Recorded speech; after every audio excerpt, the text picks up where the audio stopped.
नमस्कार. बोल व्हिडिओमध्ये सर्वांचे स्वागत. सीजेपीचे आंदोलन आणि त्यावर झालेला लाठीमार, अश्रुधूर आणि काल दिल्लीत काही काळ झालेली परिस्थिती, दंगलग्रस्त परिस्थिती, या सर्वाचा परिणाम हा मोदींच्या सरकारला सुरुंग लागण्यात होईल का, अशा प्रश्नाची चर्चा आत्तापासूनच सुरू झाली आहे. हा प्रश्न तसा व्यापक आहे. एखाद्या आंदोलनामुळे किंवा काही घटनांमुळे एकदम केंद्र सरकार हलतं असं आजपर्यंत घडलेलं नाही. पण काही जण अण्णा हजारे यांच्या 2011 आंदोलनाची आणि याची तुलना करतात आणि असं एक गृहीतक किंवा असा एक हा मांडतात, अंदाज बांधतात की मोदी सरकार जे दिवसेंदिवस अधिक काय म्हणू, संसदेमध्ये जास्त संख्याबळ मिळवण्यात यशस्वी होत आहे, ते प्रत्यक्षात त्याला मुख्यतः तरुणांकडनं हा सुरुंग लागण्याचा प्रयत्न होणार आहे. सुरुंग म्हणजे त्यांचा पराभव होण्याची ही सुरुवात आहे. सुरुंग म्हणजे अगदी शब्दशः तो अर्थ घेण्याची गरज नाही. थोडक्यात म्हणजे मोदी सरकारच्या पतनाची ही सुरुवात आहे का, असं आपण म्हणू शकतो. कालच्या घटनेंवरनं, सोमवारी ज्या दिल्लीत घटना घडल्या त्याचा संदर्भ घेऊन हा सगळा विषय समजून घेण्यासाठी आधी यातले फॅक्टर्स समजून घेतल्या पाहिजे. यामध्ये सीजेपी म्हणजे कॉकरोच जनता पार्टी, सोनम वांगचुक यांची एक बाजू आहे, सरकारची एक बाजू आहे, विरोधी पक्षांची आहे आणि पोलिसांची पण आहे. आणि याबरोबरच एकूण भारतातली शिक्षण व्यवस्था, त्यातील भ्रष्टाचार म्हणा, पेपर लीक, असे अनेक प्रकरणं आहेत. पण तो खूपच व्यापक मुद्दा आहे. या जे जंतर मंतरवर आंदोलन चालू होतं तेवढ्यापुरता आपण विचार केला तर प्रथम सीजेपी म्हणजे जी कॉकरोच जनता पार्टी आहे त्यांच्या आंदोलनाचा विचार करू. ते आंदोलन त्यांनी अतिशय शांतपणे चालवलं. त्याच्यात सोनम वांगचुक यांना त्यांनी इन्व्हॉल्व करून घेतलं. सोनम वांगचुक यांच्यामुळे त्या आंदोलनाला एक वलय आलं. सोनम वांगचुक यांनीही सतत 20 दिवस उपवास केला, त्याचा एक देशभर परिणाम झाला आणि सरकारने त्यांच्याशी अजिबात संवाद न साधल्यामुळे, हा सर्वात महत्त्वाचा मुद्दा आहे, संवाद न साधल्यामुळे या आंदोलनाला अधिकाधिक झळाळी येत गेली, हे आपण लक्षात घेतलं पाहिजे. आणि सरकार संवाद का साधत नाही याची कारणं आपण लक्षात घेतली पाहिजे किंवा विचारात घेतली पाहिजे. पण प्रथम सीजेपीबद्दल बोलताना, सीजेपीने जे आंदोलन सुरू केलं त्यातली प्रमुख मागणी धर्मेंद्र प्रधान यांचा राजीनामा ही होती. जे आपण आपल्या व्हिडिओतनं सांगितलं की हे सरकार मान्य करण्याजोगं नाही, कारण नरेंद्र मोदी कोणत्याही दबावाखाली निर्णय घेत नाहीत, मग तो दबाव कोणाचाही असो. मात्र त्यांना असं लक्षात आलं, नरेंद्र मोदींच्या असं लक्षात आलं की निवडणुकीवर याचा काहीतरी परिणाम होऊ शकतो. अशा वेळे ते मात्र माघार घेतात. हे आपण शेतकरी आंदोलनाच्या वेळे बघितलेलं आहे. किंवा त्याच्या आधीचे अनेकांच्या लक्षात नसेल, पण लँड रिफॉर्म्सचं एक बिल आलं होतं 2015-16 मध्ये. तेव्हासुद्धा नरेंद्र मोदी यांना माघार घ्यायला लागली होती, कारण तेव्हाचा त्या विषयांशी संबंधित मतदार हा खूप मोठा होता आणि संख्येने खूप मोठा होता आणि तो जास्त भावनिक विचार करणारा होता. यावेळे कदाचित मोदी सरकारचं मत असं असावं की नीट परीक्षांसाठी जे आंदोलन सुरू झालं आहे त्याला काही इतकी गर्दी होणार नाही, त्याचा इतका काही रेझोनन्स हा सर्वसामान्य समाजात पसरणार नाही किंवा सर्वसामान्य मध्यम वर्ग त्याला खूपसा प्रतिसाद देणार नाही. त्याचं कारण असं की नीटची परीक्षा देणारे जरी लाखो विद्यार्थी असले तरी एकूण विद्यार्थ्यांच्या संख्येमध्ये एकूण विद्यार्थ्यांच्या तुलनेत त्यांची संख्या ही 2 ते 3% इतकीच असते आणि त्यातले अनेक जण हे मुख्यतः मध्यम वर्ग किंवा उच्च मध्यम वर्गातनं आलेले असतात, कारण या परीक्षेच्या तयारीसाठी खूप मोठा खर्च करावा लागतो. क्लासेसच्या फी काही लाखांमध्ये आहेत आणि त्या भरण्याची ज्यांची क्षमता आहे अशीच मुलं तिथे बसतात. त्यामुळे हे एक विशिष्ट तरुणांपुरतं मर्यादित आंदोलन असेल, त्याचा काही मास परिणाम किंवा खूप मोठ्या प्रमाणावर परिणाम होईल असं सरकारला वाटत नसावं. संख्येच्या दृष्टीने विचार केला तर नरेंद्र मोदी सरकारचा हा युक्तिवाद बरोबर आहे. परंतु जेव्हा अशा घटना घडतात, जेव्हा सोनम वांगचुक यांच्यासारखी व्यक्ती उपोषणाला सतत 20 दिवस बसते आणि 20 दिवस उपोषण करणं ही काही साधीसुधी गोष्ट नाही. जरी सोनम वांगचुक हे अनेकदा अशा पद्धतीची उपोषणं लडाखमध्ये करत आलेले आहेत, त्यामुळे उपोषण करण्याची त्यांना ते तंत्र माहिती आहे चांगलं, तरीसुद्धा 20 दिवस फक्त पाण्यावर किंवा मिठाच्या पाण्यावर राहणं ही काही साधीसुधी गोष्ट नाही. अशा गोष्टींचा परिणाम कुठेतरी मोठ्या प्रमाणात समाजाच्या सर्व थरावर होत असतो, हे सरकारच्या लक्षात आलं नाही. ही पहिली गोष्ट. दुसरी बाब अशी की सरकार संवाद का साधत नाहीये, हा सर्वांना प्रश्न पडत होता. उपोषण करतायत, ठीक आहे, त्या उपोषणकर्त्यांशी तुम्ही बोला, थेट पंतप्रधानांनी बोलावं, मोदींनी तिथे जाऊन काहीतरी त्यांच्याशी संवाद करावा, अशी कोणाचीच अपेक्षा नव्हती. पण निदान केंद्रीय मंत्री किंवा केंद्रीय राज्यमंत्री यांच्यापासून तरी चर्चा करण्याची अपेक्षा ही समाजाला असते, कुठल्याही आंदोलनाबाबत असते. संवाद सरकारचा आहे की नाही याकडे जनमत कायम बघत असतं किंवा लोक बघत असतात. महाराष्ट्राचं उदाहरण घेतलं तर जरांगे पाटील यांच्या आंदोलनाच्या वेळी फडणवीस सरकारने कायम त्यांच्याशी संवाद ठेवलेला होता. फडणवीस सरकारचं हे तंत्र मोदींनी का अवलंबलं नाही हे काही आपल्याला कळत नाही. याला कारण कदाचित असं असेल की आम्ही जर का नीटची परीक्षा योग्य तऱ्हेने पार पाडलेली आहे, सेकंड फेजमध्ये अनेकांना पकडलेलं आहे, किंबहुना या परीक्षेत घोटाळा झालेला आहे हे सरकारनेच आधी शोधून काढलं आणि त्या आधी सरकारच्याच लक्षात आल्यामुळे ती परीक्षा रद्द करण्यात आली, नव्याने घेण्यात आली, त्याचा रिझल्ट जाहीर झाला. सो प्रोसिजरली त्याची जी प्रोसेस आहे ती आम्ही पूर्ण केलेली आहे, त्यामुळे आंदोलनाची गरज नाही, असं मोदी सरकारचं म्हणणं असेल.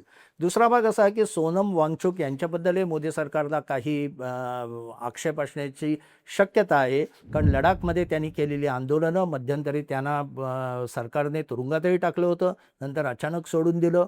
तुरुंगात का टाकलं हे सांगण्यात आलं नाही, अचानक सोडून का दिलं तेही सांगण्यात आलं नाही. परंतु तेव्हापासनं सोनम वांगचुक आणि केंद्र सरकार यांच्यामध्ये एक प्रकारचा तीव्र झगडा म्हणा की हा चालू आहे आणि परस्पर अविश्वासाचं वातावरणही आहे. पण संवादाचा जो मुद्दा आहे त्याचं आश्चर्य वाटतं. याचं कारण असं की नरेंद्र मोदी यांचं एक प्रमुख अस्त्र म्हणा किंवा त्यांचं सामर्थ्य म्हणा हे जनतेशी थेट संवाद साधण्यात आहे. हे वारंवार सांगितलं जात आहे. 2014 पासून किंवा 2002 मध्ये ते गुजरातमध्ये मुख्यमंत्री झाले तेव्हापासून जनतेशी थेट संवाद हे त्यांचं व्यक्तिमत्वाचं एक मोठं लक्षण आहे. आणि त्यामुळे अशा पद्धतीच्या घटना घडल्या की तेव्हा ते मौन का बाळगतात. जसं म्हणजे हे तरुणांचं आंदोलन झालं, इथेनॉलमधली E20 इथेनॉल आणण्याचा प्रश्न झाला किंवा राम मंदिर चढावा चोरीचा प्रश्न झाला. अशा सगळ्या जनतेला भावनिक दृष्टीने आणि प्रत्यक्षात व्यावहारिक दृष्टीनेही महत्त्वाच्या घटनांबाबत नरेंद्र मोदी मौन का बाळगतात, संवाद का साधत नाहीत, हा जनतेला प्रश्न पडतो. आणि तिथे कुठेतरी जनमताची नाडी जोखण्यात मोदी कमी पडतायत असं वाटतं. आणि हा संवाद फक्त जनतेशी नाही आहे. म्हणजे गंमत याची वाटते की नरेंद्र मोदी यांनी आपल्या सहकाऱ्यांशी म्हणजे प्रमुख मंत्री म्हणा, खासदार म्हणा, यांच्याशी तरी संवाद साधला की नाही, कारण त्यांच्यापैकी कोणी काही याबाबत बोलत नव्हतं. खरं तर संवादाच्या वाटा ह्या वेगवेगळ्या असतात. म्हणजे जेव्हा आपण संपूर्ण जर का आपला लोकशाहीचा इतिहास बघितला तर अनेकदा अशी आंदोलनं झालेली आहेत, याच्यापेक्षा तीव्र आंदोलनं झालेली आहेत, याच्यापेक्षा तीव्र पद्धतीने पोलिसांनी लाठीमार, अश्रुधूर केलेला आहे. मी स्वतः मुरली मनोहर जोशींचं आंदोलन पाहिलेलं आहे आणि तेव्हा सरकारने कसा लाठीमार केला होता हेही पाहिलेलं आहे. त्यामुळे अशा घटना घडत असतात, या काही नवीन नाही. परंतु आधीची सरकार म्हणजे काँग्रेसचं सरकार म्हणा आणि आत्ताचं सरकार यांच्यात फरक आहे की काँग्रेस नेहमी संवादाची दारं उघडी ठेवायचं. अण्णा हजारेंच्या आंदोलनाच्या वेळी कायम प्रणब मुखर्जींपासून ज्येष्ठ नेते हे अण्णांच्या बरोबर चर्चा करण्यासाठी वारंवार जात होते, तरीसुद्धा त्यातनं फारसं काही निष्पन्न झालं नाही आणि सरकारला ते काँग्रेस सरकारच्या त्या अंगाशीच आलं आंदोलन, असा एक प्रचार झालेला आहे. त्यामुळे यावेळेही नरेंद्र मोदी सरकारने संवाद न ठेवायचं ठरवलं की काय हे कळत नाही. परंतु नरेंद्र मोदींकडे फक्त त्यांचं मंत्रिमंडळच नाही तर अन्य मार्गही आहेत. अखिल भारतीय विद्यार्थी परिषद ही भारतातली विद्यार्थ्यांची सर्वात मोठी संस्था समजली जाते, संघटना समजली जाते संख्येच्या दृष्टीने. या संघटनेचे जे कोणी नेते आहेत आपल्याला माहीत नाहीत, पण जे कोणी ते अगदी ग्रामीण स्तरावर गाव पातळीपासून केंद्रापर्यंत आहेत, त्यातले अनेक जण आता केंद्रात महत्त्वाच्या पदांवर आहेत, मंत्री झालेले आहेत. या सर्वांच्या मार्फत सुद्धा मोदींनी संवाद का साधला नाही. मंगळवारी मोदींनी खासदारांसमोर भाषण केलं आणि त्यात त्यांनी असं सांगितलं की आम्ही नीटबाबत प्रोसेस केलेली आहे, कारवाई केलेली आहे आणि अटकही झालेली आहे आणि त्यांना शिक्षा होईल. पण सोनम वांगचुक यांची किंवा कॉक्रोच जनता पार्टीची जी मागणी होती की जबाबदारी निश्चित करा, पेपर लीकला कोण जबाबदार आहेत हे निश्चित करा आणि धर्मेंद्र प्रधानांनी राजीनामा द्या, त्यांचा राजीनामा घ्या. प्रधानांचा राजीनामा सरकार घेणार नव्हतं एक ठीक आहे, परंतु जबाबदारी सरकारने कोणावर निश्चित केली आहे, त्यांची नावं, त्यांना काय शिक्षा झाली आहे, त्यांच्यावर काय कारवाई चालू आहे. कारवाई काही झटपट होत नाहीत. सरकारी अधिकारी असतात, त्यांना अनेक मार्ग असतात की ज्यासाठी ती कारवाई लांबत जाते. खरं असलं तरीसुद्धा कोणावर कारवाई चाललेली आहे, पिनपॉईंट कोणाला केलेलं आहे की या लोकांमुळे पेपर लीक झाला सरकारी पातळीवर. बाहेर ज्यांनी केला, पुण्यातल्या काही प्राध्यापक होते वगैरे, तो वेगळा मुद्दा आहे. पण सरकारी पातळीवर कुठे कुठे लूपहोल्स होते आणि ते लूपहोल्स कोणामुळे निर्माण झाले याबाबत सतत माहिती जर का सरकारने दिली असती, माध्यमातनं म्हणा, ABVPच्या माध्यमातनं म्हणा, अन्य प्रकारे म्हणा, तर कदाचित या पद्धतीचा जो काही एक कॉकरोच जनता पार्टीला पाठिंबा मिळाला तसा मिळाला नसता.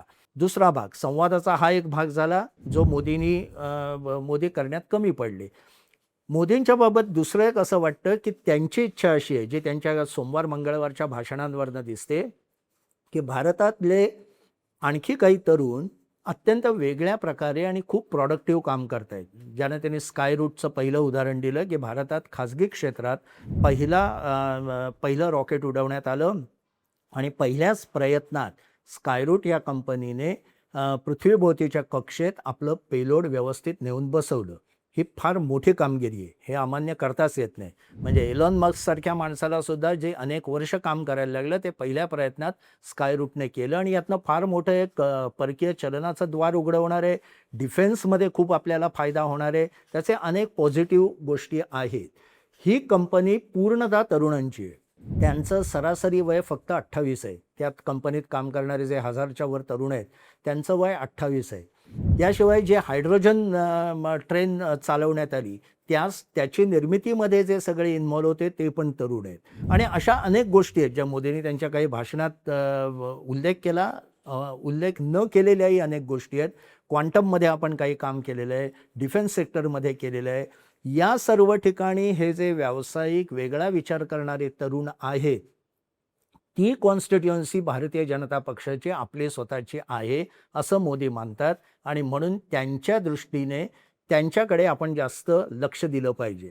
हे जे व्यावसायिक तरुण आहेत, जे काय म्हणा नोकऱ्या निर्माण करतायत किंवा वेगळ्या पद्धतीने विचार करतायत, त्यांना आकर्षित करावं आणि बाकी तरुणांकडे थोडं दुर्लक्ष झालं तरी चालेल असा कदाचित त्यांची स्ट्रॅटेजी असावी असं त्यांच्या बोलण्यातनं वाटतं.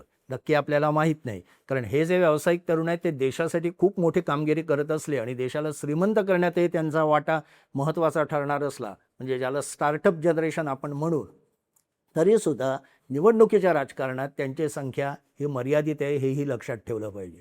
त्यामुळे मोदीने काल खासदारांसमोर बोलताना हेही सांगितलं की तुम्ही अचिव्हमेंट सांगत नाही आहात. आता खासदार बोलत का नाहीत, मंत्री बोलत का नाहीत, याच्या मागेही पुन्हा मोदींच्या व्यक्तिमत्वाचा भाग येतो. त्यांच्या व्यक्तिमत्वाचा प्रभाव इतका आहे, कोणीही बोलायचं धाडस करत नाही. मुख्य नेत्याच्या मनात काय आहे हे कळत नसल्यामुळे किंवा तो नेता ते इतरांसमोर पर्कोलेट त्यांना सांगत नसल्यामुळे आपण काय बोलायचं आणि आपण बोललो त्याचा परिणाम काय होईल हे माहीत नसलं की सगळेजण गप्प बसतात. हे या सरकारचं वैशिष्ट्य आहे. त्याचे काही फायदे आहेत पण त्याचे तोटे फार आहेत. काँग्रेसच्या काळात अति बोललं जायचं. म्हणजे मी काँग्रेसमध्ये आम्हाला गंमत वाटायची. मी संसदेत जेव्हा रिपोर्टिंग करायचो तेव्हा बातम्या मिळायला कधीच कमी नसायची, कारण खूप जण बोलत असायचे. आताच्या सरकारमध्ये कोणीच बोलत नाही आणि हे अजिबात न बोलणं काही बाबत आवश्यक असलं तरी धोरण काय आहे हे निदान वेगवेगळ्या टप्प्यातल्या नेत्यांना कळलं तर संवाद साधला जातो. इथेही सरकार कमी पडलं. तिसरी बाब पोलिसांची. 2 वेळा दिल्लीतले पोलीस आंदोलनाचा अंदाज करण्यात कमी पडलेले आहेत. एक म्हणजे शेतकरी आंदोलन 5 वर्षापूर्वी झालं, तेव्हा तुम्हाला आठवत असेल तर लाल किल्ल्यापर्यंत शेतकरी जाऊन धडकले आणि खूप मोठा आंदोलन एकदम पेटलं आणि मोठा लाठीमार वगैरे करावा लागला. त्याच्यानंतर ही विधेयकं मागे घ्यावी लागली सरकारला. अशाच पद्धतीचं काम, अशाच पद्धतीने आत्ताचं आंदोलन झालं असं आपल्याला बघता येतं. कारण तिथे जंतर मंतरवर गुरुवार शुक्रवारपर्यंत जे पत्रकार, मोठे ज्येष्ठ पत्रकार जात होते ते सगळे सांगत होते की आंदोलन चिकाटीने चालू आहे परंतु संख्या खूप कमी आहे. त्यानं लोक म्हणजे भरपूर माणसं तिथे जमा झालेली नाही आहेत. 500 ते 1000 माणसं इतकीच तिथे जमा होती. त्यावरून पोलिसांनी असा अंदाज बांधला की सोमवारच्या आंदोलनात साधारण 5,000 लोक सामील होतील किंवा 5,000 तरुण जमतील. तो आकडा एकदम 10,000च्या वर गेला.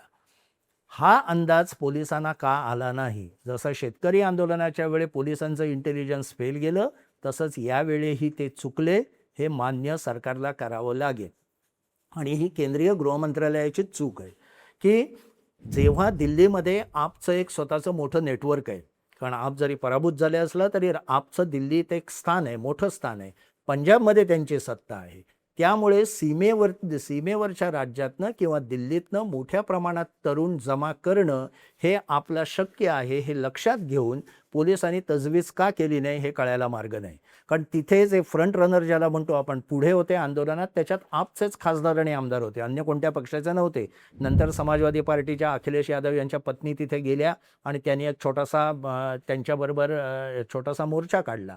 परंतु आप जर का अशा पद्धतीने गर्दी जमवू शकतो, कारण आपमध्ये संघटन शक्ती आहे, आपला एक त्यांचा अजेंडा आहे आणि ते या आंदोलनाच्या मागे आहेत हे जवळपास बराच काळ कळत होतं. अशा वेळे पोलिसांनी हलगर्जीपणा केला की काय असं समजायला जागा आहे. आप वगळता अन्य विरोधी पक्ष यापासून लांब राहिलेले दिसतात. त्यातला कोणीही तिथे स्टेजवर गेला नाही. त्यांनी तोंडी सर्वांनी पाठिंबा दिलाय. फक्त अखिलेश यादवांच्या पत्नी तिथे जाऊन आल्या. पण राहुल गांधींनी संध्याकाळी शेवटी फक्त एक ट्विट केलं, पण प्रत्यक्षात काँग्रेसचा कोणीही नेता तिथे गेला नाही.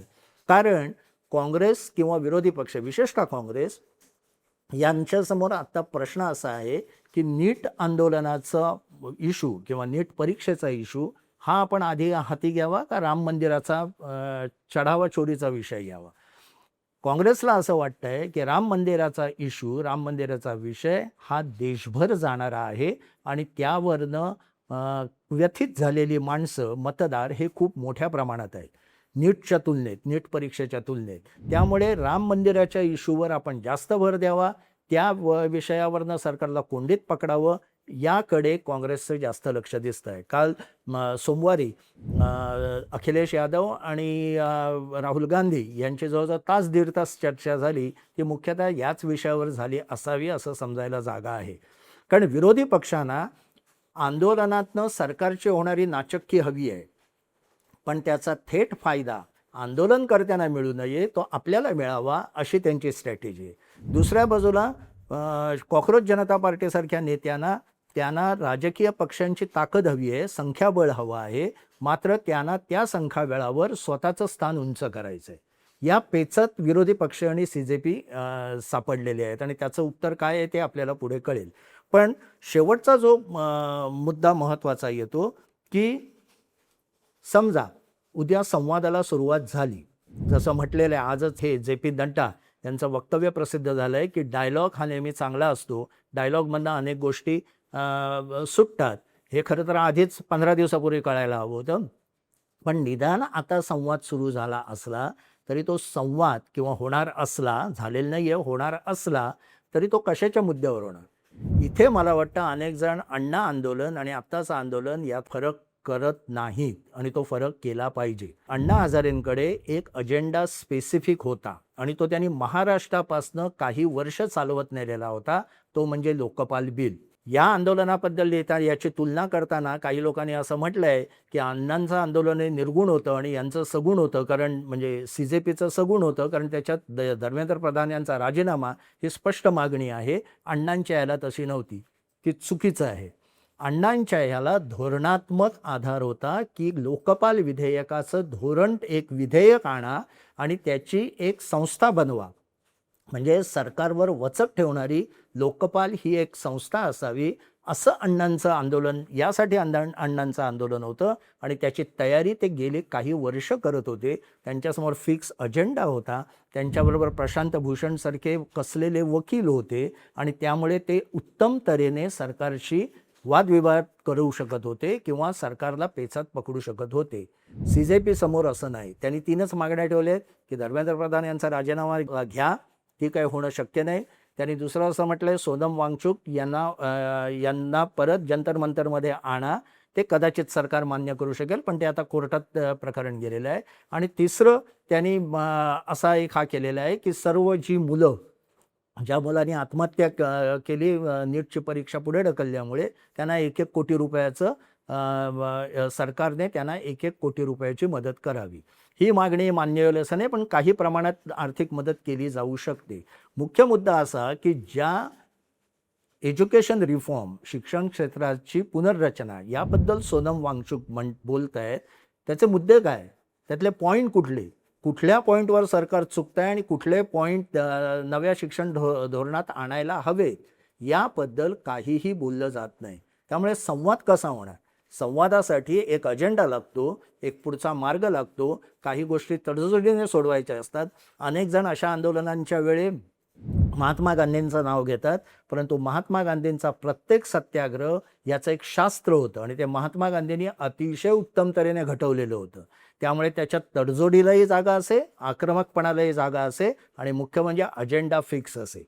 हा अजेंडा, अशा पद्धतीचा अजेंडा या आंदोलनात दिसत नाही. अर्थात महात्मा गांधींशी तुलना करण्याचा इथे हा नाही, ते फारच थोर व्यक्ती होती आणि फारच प्रतिभावान नेते होते ते, परंतु त्यांच्याकडनं शिकण्यासारख्या अनेक गोष्टी आहेत ज्या या आंदोलकांनी पण शिकायला हव्या आणि सरकारने शिकायला हव्या.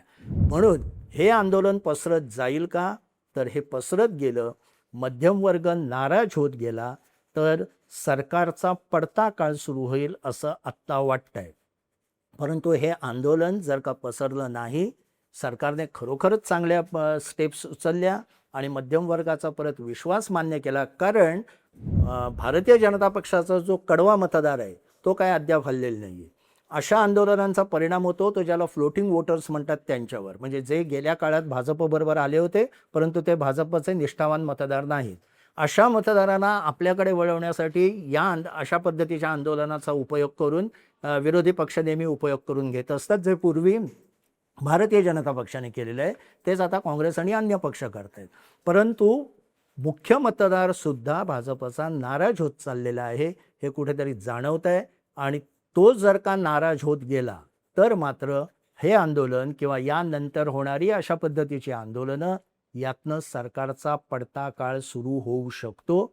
याची जाणीव मोदी आणि अमित शहा यांना नक्कीच असेल. फक्त ते त्याच्यावर काय पावलं उचलतात ते आपल्याला पुढच्या वर्षभरात किंवा 6 महिन्यात पाहावं लागेल. धन्यवाद.